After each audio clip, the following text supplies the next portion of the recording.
রাজ্যটাকে বাঁচানোর স্বার্থে রাখা হয়েছে। রাজ্যে যে প্রশাসনিক দুর্নীতি, শূন্য পদে নিয়োগ নেই, রাজ্যের ছেলেমেয়েরা পরিযায়ী হয়ে এখানে আপনার বিবেকের কাছে আমরা আবেদন জানাচ্ছি যে এই ধর্মঘটে সামিল হয়ে রাজ্য সরকারকে অন্তত বলুন যে সে তার রাজধর্ম পালন করুন। এই আবেদনটুকু জানানোর সময় তারা বলছেন যে এটাকেও করা যাবে না। এটাকে যদি আটকানো বলেন তাহলে 1000 বার পথ আটকাবো। একজন ব্যক্তি তিনি সমস্ত গাড়িগুলোকে ভেতরে ঢোকাচ্ছেন, তিনি কে আমাদের জানা নেই। তার পরিচয় তিনি ডিসক্লোজ করেননি। আমরা বারবার করে জানতে চাইছি যে আপনার পরিচয়টা কি, তিনি ডিসক্লোজ করেননি যে তার পরিচয় কি। কর্মচারী যদি হতো তাহলে নিশ্চয়ই পরিচয় দিতে কোনো অসুবিধা থাকতো না। আসলে তারা লজ্জা পাচ্ছেন যে এই যে দাবিতে লড়াইটা হচ্ছে সেই দাবিটা তারা জানেন যে রাজ্যটাকে বাঁচানোর লড়াই, সেই দাবিতে তিনিও মানসিকভাবে সামিল, কিন্তু কোথাও তার পথ চলে যাবে সেই ভয়ে তিনি তার নিজের পরিচয় দিতে পারছেন। একদমই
রাজ্যটাকে বাঁচানোর স্বার্থে রাখা হয়েছে। রাজ্যে যে প্রশাসনিক দুর্নীতি, শূন্য পদে নিয়োগ নেই, রাজ্যের ছেলেমেয়েরা পরিযায়ী হয়ে এখানে আপনার বিবেকের কাছে আমরা আবেদন জানাচ্ছি যে এই ধর্মঘটে সামিল হয়ে রাজ্য সরকারকে অন্তত বলুন যে সে তার রাজধর্ম পালন করুন।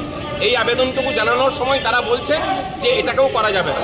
এটাকে যদি আটকানো বলেন তাহলে 1000 বার পথ আটকাবো। একজন ব্যক্তি তিনি সমস্ত গাড়িগুলোকে ভেতরে ঢোকাচ্ছেন, তিনি কে আমাদের জানা নেই। তার পরিচয় তিনি ডিসক্লোজ করেননি। আমরা বারবার করে জানতে চাইছি যে আপনার পরিচয়টা কি, তিনি ডিসক্লোজ করেননি যে তার পরিচয় কি। কর্মচারী যদি হতো তাহলে নিশ্চয়ই পরিচয় দিতে কোনো অসুবিধা থাকতো না। আসলে তারা লজ্জা পাচ্ছেন যে এই যে দাবিতে লড়াইটা হচ্ছে সেই দাবিটা তারা জানেন যে রাজ্যটাকে বাঁচানোর লড়াই, সেই দাবিতে তিনিও মানসিকভাবে সামিল, কিন্তু কোথাও তার পথ চলে যাবে সেই ভয়ে তিনি তার নিজের পরিচয় দিতে পারছেন।